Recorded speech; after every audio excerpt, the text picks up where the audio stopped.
What happens if the 49ers win the Super Bowl? I'll tell you.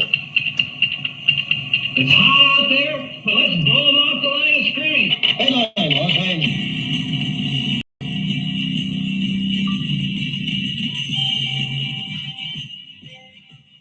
Live from the Ram Cave, I'm Joe Trosian, and this is RamView, the February 9th, 2024 edition, brought to you by Kistler Law Firm. Injured in an auto accident? Need help? Got questions? Call Kistler Law at 661-206-6990. That's Kistler Law at 661-206-6990. And check out KistlerLawFirm.com. That's one word. KistlerLawFirm.com. Kistler Law, they've been fighting for you since 92. And by Temple City Auto Repair. Having some auto issues? Get yourself some John and Henry at TempleCityAutoRepair.com. And of course, by Granite Ridge Christian Camp, a place where your life can change. So what happens if Frisco wins the Super Bowl on Sunday? Well, all I can say is if Frisco wins the Super Bowl on Sunday, the Rams are officially on the clock, right? You get this, not that they're not on the clock anyway. I believe their Super Bowl window is open going into next year, provided there's no disasters this spring with the draft or free agency or some unexpected injury. But Frisco will be harping about its title. Their fans will be harping around its title, and it'll be up to us to put them back in their place. The other depressing part about the Frisco, if Frisco wins the Super Bowl, is that I got all this good stuff that I want to slam 49er fans with. And all I want to see are 49er fans crying. I mean, that to me, second best thing besides the Rams winning a Super Bowl is seeing the 49ers lose this Super Bowl. And so there's a lot of things there. I like it because I want them to lose because I want them to have to restart because their window is shrinking. But then again, if they win, then they get all the satisfaction and everything of saying, hey, we built a winner and all that. I don't want to see it happen. I don't want to see it happen, and I don't think it's going to happen. I'm going Chiefs this week, and I'm trying to say it's without emotion, but there is emotion involved. All right, so a lot of stuff to talk about. Chip Kelly's gone. Some weird hires in the college football world, looking at the draft, looking at the NFL honors ridiculousness there of how they award things, looking at the Hall of Fame. And by and large, I'm going to get to the Hall of Fame. I think the Hall of Fame feels like a weak class. Not that these guys aren't Hall of Famers, but we'll get into that. But first, one of the things that I'm trying to do is just respond to what other people are asking because we are in that down period. And I don't expect to go too long today. I'm actually going to Vegas. So I'm looking forward to that. With some old friends that I used to work with. But there was a lot of speculation that what if Brock Bowers, the Georgia tight end, dropped to number 19 should the Rams take him? And I know last offseason when Dalton Kincaid was not a first-round projection, it didn't look like he was going to be the first tight end off the boards. It was going to be Luke Mayer, Musgrave, all these other guys were going to go ahead of him. And it turned out Kincaid went first. He was projected middle of the second round, actually the beginning of the second round at 36, 37. And he ended up going, 25th overall to Buffalo. And, I wanted a tight end last year.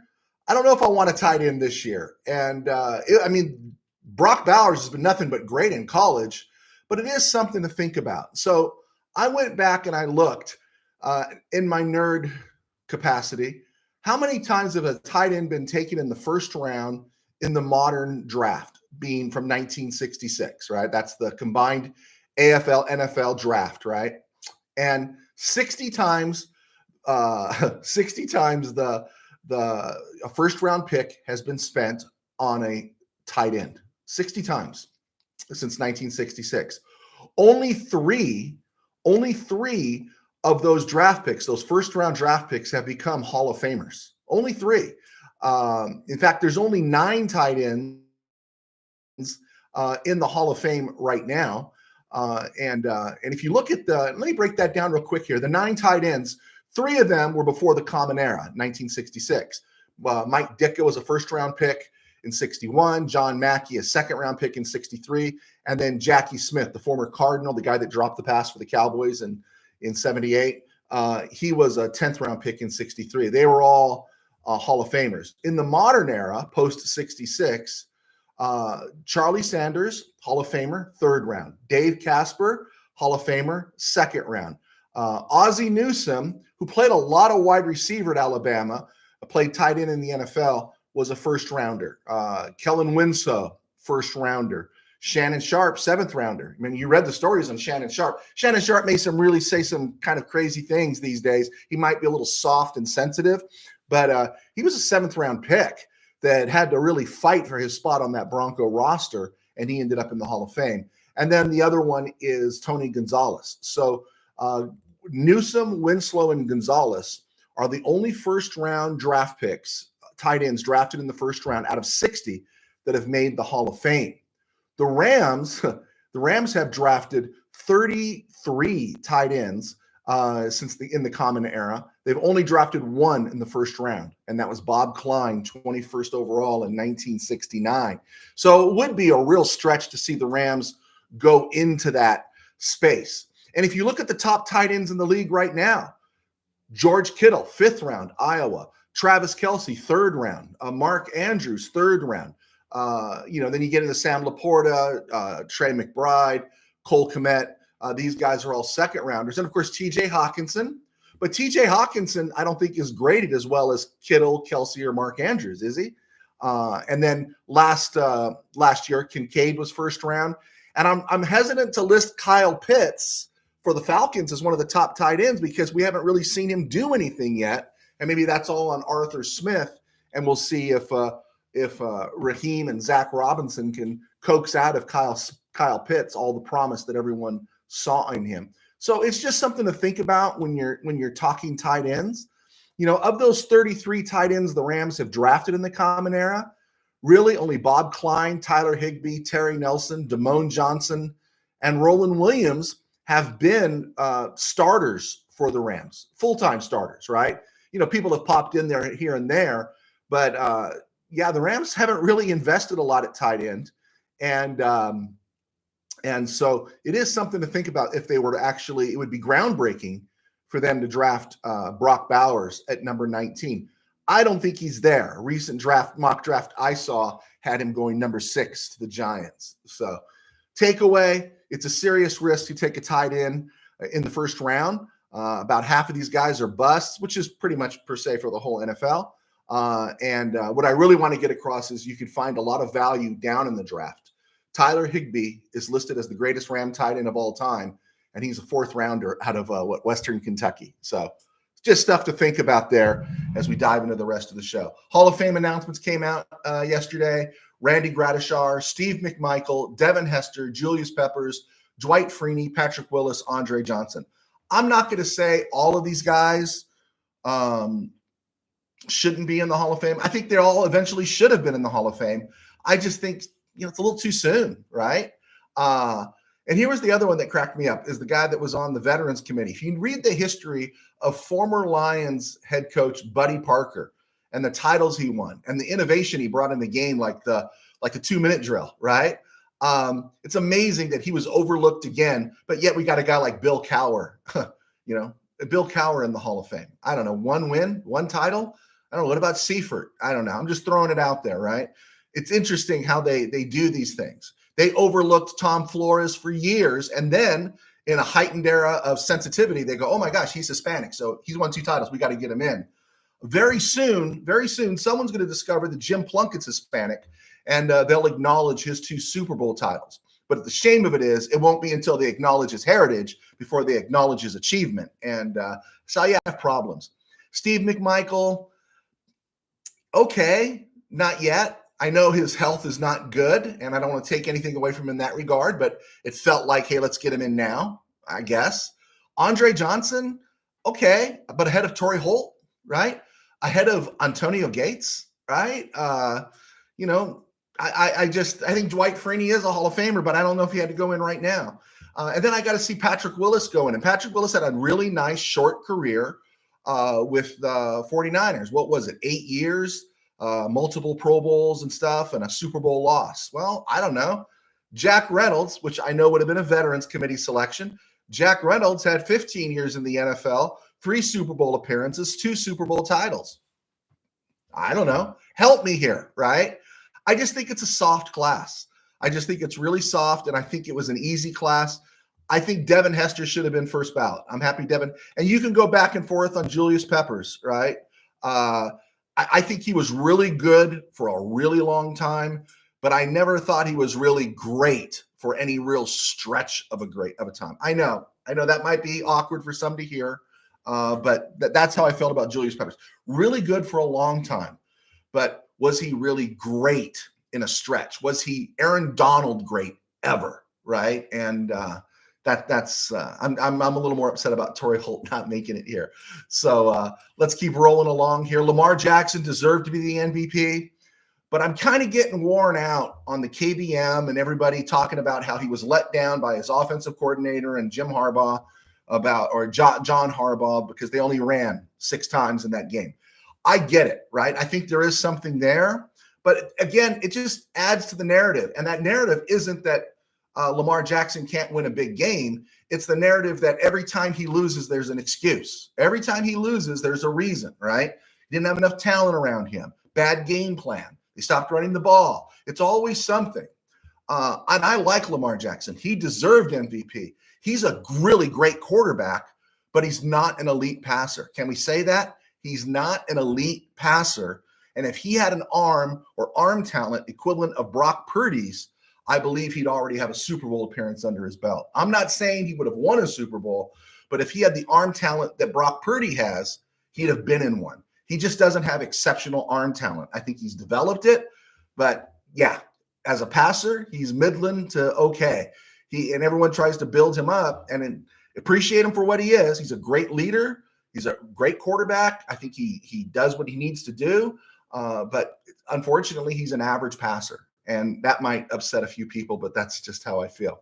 Chip Kelly has left UCLA to go be Ryan Day's OC at Ohio State. That's just really interesting. It's like, I don't want to head my own program anymore. And I'm kind of sick of this permanent malaise that UCLA football is, right? Doesn't it feel that way? I'm going to ask Steve Ramirez. He's a big UCLA honk, former sports writer who clicks in all the time. I hope he chimes in. I don't know what it is to say about UCLA. They're just in this malaise. They'll win 6-7 games. They'll bring in a named coach. I think people thought it was going to turn around when Neuheisel got there. They thought it was going to turn around when Mora got there. They thought it was really going to turn around when Chip Kelly got there, but there's just no support. My daughter went there. She lived on campus. She told me, she said, no one cares about football here. They just don't care, right? And I don't know how you get around that. Playing at the Rose Bowl, which is completely across town from Westwood. I don't know. Do you make a deal to go back to the Coliseum? I don't think there's any property that you can build a stadium there on campus. And so, yeah, it's really awkward seeing UCLA. And here's the big thing they have to ask. Do they really want to play football? Seriously, as everything starts to escalate and the haves are going to get more because of this NIL stuff, people are going to invest their money in players playing for schools that are playing in the playoffs. Do you see UCLA really making the playoffs in the Big Ten in its current structure, right? And you had a frontline coach in Chip Kelly. Do you really see that happening? Are they going to raise the revenue to lure people in? SC is just a bigger brand. It's not like UCLA could relocate, go to college in Westwood, and then we'll put the football franchise part of it in Las Vegas, the Bruins of Las Vegas or something. They're just not going to have the money to compete. And yeah, I wonder at some point, a place like UCLA or maybe some of these other schools, do they consider saying, you know what, we can't compete with football in this realm. Maybe we need to drop down a division. Maybe we need to drop it. I don't know. It's just, as you see the way college football is going, it's interesting to see what's ahead of them because I don't know where they go in terms of hiring a coach. Wink Martindale leaves after getting released leaving the Giants after all those years with the Ravens. He kind of completes this Harbaugh circle and he goes back to Michigan. He goes to Michigan to be the DC for Sharon. Is it Sharon Brown? Is that his name? That was interesting. Old guy. What does he tell the recruiters? Does an old guy like Wink Martindale want to go on the road and recruit? Or does he just say, hey, I want these guys, this guy, go to the living room of his parents and go get them for me? I just don't see him hitting the trail. All right. Hey, we're hitting the 15-minute mark. I'm going kind of fast. I'm Joe Terosian. I was a sports writer for 21 years, one of the founding members at Mid-Valley Sports. Those are the guys I'm going to Vegas with this week, just to kind of get some of that Super Bowl feel. I've never done it before. And I'm going to be watching the Super Bowl with people. And that's a little awkward for me as well. But we're going to do it. And then we're going to come back, give a report on Monday morning.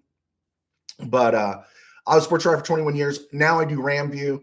And thanks to our sponsors at Kister Law. And I also write books. My books are on Amazon. Just type in Joe Terosian and you'll see my books come up. I've written 2 high school football novels. They've been pretty successful. I got a 3rd football novel coming out called Game Day in the Ram Cave. And it's basically what it's like for friends, devoted fans, to watch the Rams play a big playoff game. So that should be coming out early this spring, hopefully sooner. I'll be letting you know about that. You can check me out on joeterosian.com. I have occasional Ram articles posted there. And check us out on Spotify as we try to build our brand over there. That one is a slog. For all you new people, thank you so much for clicking on and subscribing.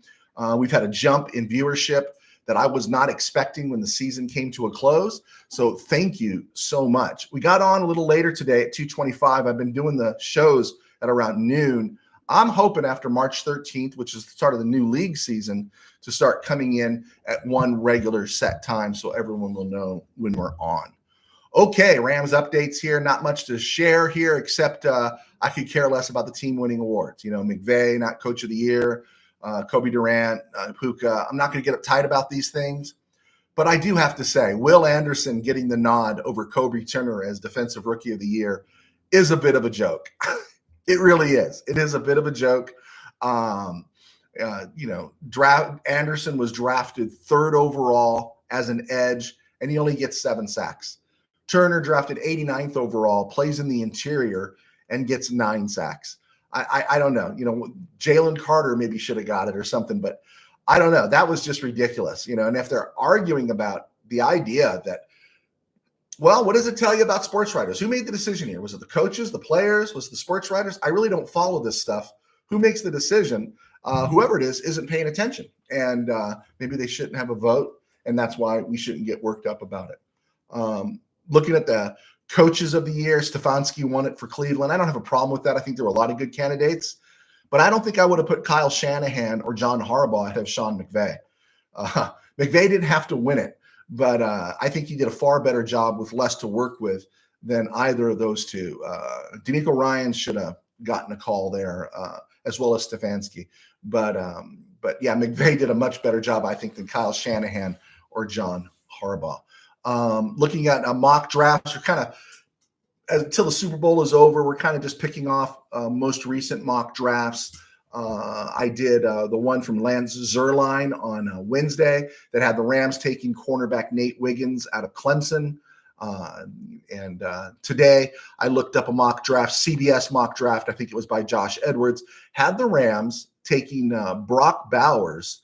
No, did not have the Rams taking Brock Bowers. This draft had the Brock Bowers going to the Giants 6th overall. But at number 19, CBS draft or sports projected the Rams taking Oregon State tackle Talisi Fuaga, 6'6", 334. He's ranked in the top 5 at his position. He plays right tackle, played at the Senior Bowl, which Rams coaches in the past have really liked. They draw a lot from the Senior Bowl. He's really strong against the run, has not given up a sack his last 2 seasons in Corvallis. And they say projects as flexible along the line of scrimmage, meaning what? Maybe he can move to guard, right? That would be interesting. If a guy like him who's strong against the run could move to guard while Havenstein plays out the string at right tackle. And if he moves to right guard, if, say, the Rams can't re-sign or don't want to invest the capital in Kevin Dotson and re-sign him. Now, I'm hoping they re-sign Kevin Dotson, and I don't have a problem with them drafting an offensive lineman. You should draft an offensive lineman in the top 100 in every draft, I believe, or as close as possible. You just got to keep restocking that shelf. But I thought it was an interesting thing to see that he would be there at 19. Yeah, I'd say grab him. I like that one a little bit better than the Nate Wiggins one. Nate Wiggins has some red flags that scares me, but I do like that. The Talisi Fuaga, Oregon State. Check it out. So we'll add them to our list that we're just going to keep a running total here as we head towards the draft in April. And honestly, I want to see your mock drafts. Now, one of our folks talked about not really doing it until after the free agency period starts. Yeah, I agree. But you can play with it now, and this way you get familiar with the draft picks, and you get familiar with the players who are eligible for the draft, so it's not a surprise to you on draft day. I'm going to get to questions. Oh man, okay, maybe I'll get to questions now, guys. Okay, Bill asks, do you think the Rams are going to franchise tag anybody? The Rams haven't franchise tagged anybody since LaMarcus Joyner in 2018. I don't see it. I just don't right now. The players hate it. And for the most part, the Rams have great morale. And I don't know if that would affect morale or not. But as of right now, I don't see it, but we'll see how it plays out. Bill, do you think Stan Kroenke is too cheap to put grass on the field at SoFi? I don't know if he's too cheap. I don't think that dude's cheap. I just think someone's not thinking, and I don't know if that's just, it makes it malleable for, because the Chargers play on it, and then maybe they have a lot of concerts and stuff. I don't know. I don't know why, but all I know is that if I invested billions of dollars into a stadium like this, I want to make sure my players can land on it and not be hurt. I think I shared the story when I was a kid. My church spent $1 million. They raised all this money to build a gymnasium, which had Sunday school rooms and everything in it. And they built this really nice gym. And then as they were getting ready to install the basketball stuff, someone made a suggestion to save money, put in wooden backboards. And a couple of our people said, wait a second, you spent all this money on this great facility, which is still working and doing great work these days, and you're not going to use glass backboards or see-through backboards? What are you talking about? And so, yeah, I don't know. I don't think Kroenke's cheap. I just think someone's not thinking. I would want my football players landing and playing on the best surface possible. Yeah, I agree. Bill, who retires first, Stafford, Kupp, or Donald? I tell you, Cooper Kupp looks old, doesn't he? Of those three, Kupp's the youngest, but he looked the oldest this year. I don't know. I really don't know. You got to believe Stafford's one massive hit away, right? And I think this might be Donald's last hurrah. I think this might be his last Super Bowl window for the next couple of years. I think ideally those guys would like to play 24 and 25. But yeah, I think Kupp looks old. There we go. Tim Burns, Archer to Carl Parker. That's thank you, Tim. I did that for our thumbnail for the show. That's my David Archer jersey from the Sacramento Surge that I posted earlier. Thanks for acknowledging that. My brother sent me that. Bill, it can't happen. The 49ers cannot win, please. Yes, I agree. So let's all spiritually hold hands and send out good mojo to the Chiefs so they can keep the 49ers from winning this game. Tim Burns writes, prediction, no matter what happens on Sunday, Purdy isn't the San Francisco quarterback in 5 years. Like Alex and Colin before him, they are like grass on the other side so often. They like the grass on the other side so often. You know what? There was a ceiling with Alex Smith, and Colin Kaepernick did not get better. And we're going to find out with Brock Purdy, right? We're going to find out. The thing about Brock Purdy is they don't have to pay him anything, right? They just don't have to pay him anything. And so that helps them replenish. And they're going to need that because they got cap issues and they got a team that's getting older. So something to think about.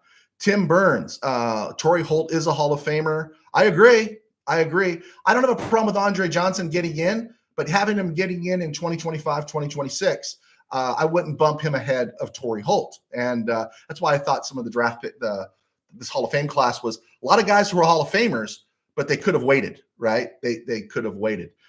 Bill, when I think of a Rams tight end, I think of Pete Holohan. Amen, right?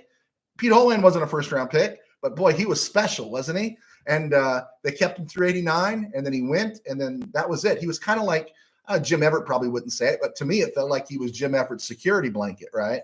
I really liked Pete Holohan. I think this day and age, a guy like Pete Holohan would be really respected. Steve Ramirez posted something, pulled it down. Okay. Tim Burns, 5 wide receivers before Andre. Yeah. Okay. I'll agree with you. Steve Ramirez, yes on Plunkett, one of only 2 quarterbacks with multiple Super Bowl wins. This is to not be in the Hall of Fame. The other is Eli. I think Eli is going to get in, and I bet you Eli gets in before Jim Plunkett. But Plunkett has the whole narrative, and what a journey for Plunkett. Plunkett's life should be a movie. Thank you, Steve, for agreeing me on that. Okay, not Sharon Brown, Sharon Moore. Thank you, Dwayne Barker, for correcting me on that one. Steve Ramirez, UCLA has to play football now. It's the only way to get money from the Big Ten. So even if it's like Rutgers, it needs to play to get the $80 million check each year. I agree with you, Steve. I agree with you. But I was just thinking big picture. I'd love to know what you think about UCLA, though, in terms of where do you go now? And do you see any light ahead? Do you see any possibilities? Tim Burns, got to agree with Sorge. TJ Watt deserved Defensive Player of the Year. Micah Parsons second. Myles Garrett third. Yeah, you know what? Just to see Sorge get upset, Steeler fan Rob, that's Steeler fan Rob in Missouri, who's basically got the biggest man crush on the planet with somebody that he does with TJ Watt. I won't argue with that. I won't argue. I think Myles Garrett had a great year, but I won't argue against TJ Watt. I really won't. Dwayne Barker checked Rams Wire, and they have Cooper DeJean at number 19. Is that the Rams Wire staff, or are they looking at that from like ESPN or Daniel Jeremiah or a Bucky Brooks? I've seen Cooper DeJean taken top 10, and I've seen him later in the first round, the guy out of Iowa, right? Yeah, and I'm sure he's going to be on some boards, and we're going to be talking a lot about him going forward. A lot of people really like him. Sorry I got to the questions late, guys. Sorry about that. Hey, real quick here, if you have any others, throw them in, and we'll get to them at the end of the show. Looking at the Rams schedule, we talked about this, just adding a little bit to it each week. Looking at it, the Rams play the 49ers, Cardinals, Seahawks, Bears, Lions. Then at home, they have the Packers, Vikings, Bills, Dolphins, Eagles, Raiders. They also play the Patriots and the Saints on the road. Just some things to think about. The Rams, when they play the Packers, they are going to be playing a new DC. Joe Barry was canned, and they brought in Jeff Hafley from Boston College. So Barry, who had some familiarity with the Rams offense, they're bringing in an outsider. And so that might create some leverage there, or some movement for the Rams against the Packers this season. They play in SoFi. Rams are playing the Vikings this year, and chances are they're not going to face Kirk Cousins. And it's going to be really interesting to see who the new quarterback is. And again, advantage Rams. They do get the Bills in SoFi. The Bills, they don't play all the time. Bills got Bobby Babich. I believe he's the son of Bob Babich. I'm not sure. He's the new DC. They get the Patriots. The Patriots have a new HC in Gerard Mayo. I don't like what Mayo's done so far. I'm not talking about his press conference. He really needs to go outside for a lot of things instead of keeping it in the family. And then the Rams get the Eagles back in SoFi again. And the Eagles are coming with Vic Fangio at DC. And the Rams should have familiarity against the Fangio defense, would you say? And then new OC, Kellen Moore. And so something to think about. And then, of course, the Raiders come to SoFi, and they've got Antonio Pierce. So, again, I'm just keep making this argument. Rams project to be a double-digit win team next year. I think easily as high as 12. Just stuff to think about going forward. Okay, Super Bowl prediction right off the bat here. I'm going to say it. Chiefs 29, 49ers 21. There you go. I said it. I went back and forth on this. I've done it. I'm guilty, and I'm hesitant to do it again, but I'm not going to pick against Patrick Mahomes. I've done it. I've done it all this season, and I'm just not going to do it now because the stakes are too high, because Frisco needs to lose. If things keep trending for the Frisco defense the way that has been this offseason or this postseason, can I just ask this question? Why is every loss, if it is a loss they have, a possible loss they have on Sunday, why is it always someone's arguing it's going to be because of Brock Purdy, right? You know, I might argue here that it wasn't Purdy that put the 49ers in deficit to the Packers and the Lions. It was their fraudulent defense. And Purdy had to grow on the job and playing, making some significant plays here in the second half to get them to the Super Bowl, that maybe it was Purdy that bailed out the Frisco defense. So if this goes wrong for the 49ers and Purdy doesn't throw 5 interceptions and fumble the ball and all that stuff, why is it always on Purdy that Frisco loses this game? And no one's really talking about this Frisco defense. Yeah, it has all pros everywhere, but did you see all pro performance against the Packers and the Lions? I sure didn't. And so I don't know if it'd be so quick to blame Brock Purdy. Now, if Purdy throws 7 interceptions, we'll show up on Monday morning from my hotel room, and I'll say, yeah, it was all Brock Purdy's fault. But everyone's talking about if this loss, what does this loss do to Brock Purdy? If Brock Purdy throws for 330 yards, 3 touchdowns, and they lose, I definitely think someone's going to have to say overrated defense. Steve Wilkes, maybe not the best DC. Eric Armstead, Javon Hargrave, disappointments. Even Bosa. I haven't been real impressed with Bosa this year. And then, of course, Chase Young on the edge there. This team, maybe their defense has issues. So, yeah. So when I say that, also know that when you're talking about Purdy is that he is facing Steve Spagnuolo. Purdy's not playing Patrick Mahomes. He's facing Steve Spagnuolo. And as much as we don't want to acknowledge those awful years when he was the Rams HC, Spagnuolo as a DC has huge big game experience, and he can make life difficult for anybody. The KC corners give Spags flexibility in Snead and McDuffie. And I like those KC corners better than I do the Frisco wide receivers. Snead is physical. McDuffie's been great. And I think there's those guys, the way they perform, give him flexibility in what he wants to dial up with blitzes. It reminds me of the 83 Raiders. Now, I know I'm dating myself here. Don't everyone leave the room. So in 83, the Raiders made the midseason trade to draft Mike Haynes. Remember the Mike Haynes deal? They bailed him out of Siberia football, which was the Patriots in those days. And they had drafted, I think the year before, a cornerback named Ted Watts. And Ted Watts was the starting corner along with Lester Hayes in the game at RFK against the Redskins in 83. The Raiders lost that game. It was a great game. Joe Washington had a great game. It was a really great game, but the corner they picked on was Ted Watts. Well, midseason there, Al Davis makes the deal, gets in Mike Haynes, and then you talk about 2 shutdown corners on the roster at the same time. Mike Haynes, Hall of Famer, Lester Hayes, who should be in the Hall of Fame, and that gave was it Walt Sumner? Was it Walt Sumner? Charlie Sumner? What was the name of the Raiders DC in those days? Sumner. That gave him flexibility to do a lot of stuff. And McDuffie and Snead are really good corners. I'm not saying they're Hall of Famers, but they're really good corners. And I think that's going to be the difference there that gives Spags some flexibility on defense. I could see this game being 29-14. I could also see it being 29-27, but I'm going to go with KC 29 and Frisco 21. There you go. I said it. Not much to really announce on this day. Todd Light is celebrating his what would this be for Todd Light? His 55th birthday. Todd Light's 55 today. Congratulations to him. Great corner for the Rams. Glad he got his ring before he moved on to Detroit.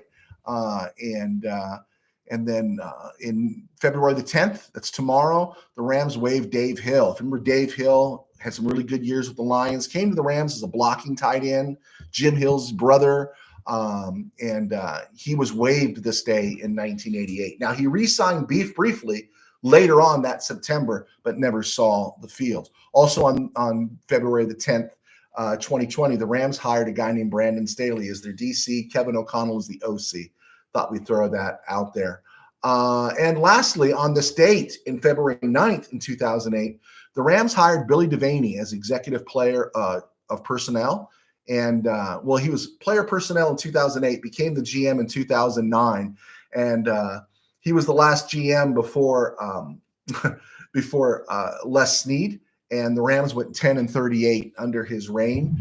He, of course, drafted Jason Smith, Sam Bradford, and he drafted Robert Quinn in the first round. The rest of those parts of the draft weren't so good, but he wasn't. He was interesting because you want to blame him for those really awful years the Rams had. I think the Rams went 1-15, 7-9, and 3-13 in his years as the GM. But he was inheriting what Jay Zygmunt drafted: the Adam Carrickers, the Ty Hills, the Alex Barons, right? And I don't know if Billy Devaney ever really got a chance. Wanted to throw that out there. I think we got it. It was a stone groove, my man. It was a stone groove. All right, guys, let me see if I can wrap this thing up here. We got a couple more questions. Bill, who beat out Stafford for comeback player? My pick was Stafford. You know what? I don't know who beat him out. They said he was 8th or 4th or something. I don't know who it was. And honestly, I wasn't really paying that close attention. I'll check that out, Bill. Steve Ramirez. Yes, I see light for UCLA, but only if a new coach is a schmoozer for recruiting players and donors. Chip wanted to design plays. OC is perfect for him. Steve Ramirez speaks. I see 12-5 for the 2024 Rams right now. All right, Steve, we're on the same page. Thanks for clicking on. Hey, guys. I'm Joe Terosian, and we got through the week. We hit our Monday, Wednesday, Friday marks, and we're going to be on maybe mid-morning Monday from my hotel room, so you won't get the cool atmosphere, right? You just get me talking into my laptop, and hopefully my roommates will be out of the room when I start, and we'll just talk about the Super Bowl and some Ram content. But thank you so much for all your support. Thank you so much for clicking on. And if you haven't signed up, please sign up. Subscribe, hit the like button. I enjoy rapping with you guys. Shoot me questions. Bill, Tim, Steve, Dwayne, all you guys clicking on, everyone else who's there as well. Thanks so much. God bless. Take care. Joe T, Ram Show of the Year. I agree. There we go. God bless, guys. I'll talk to you soon.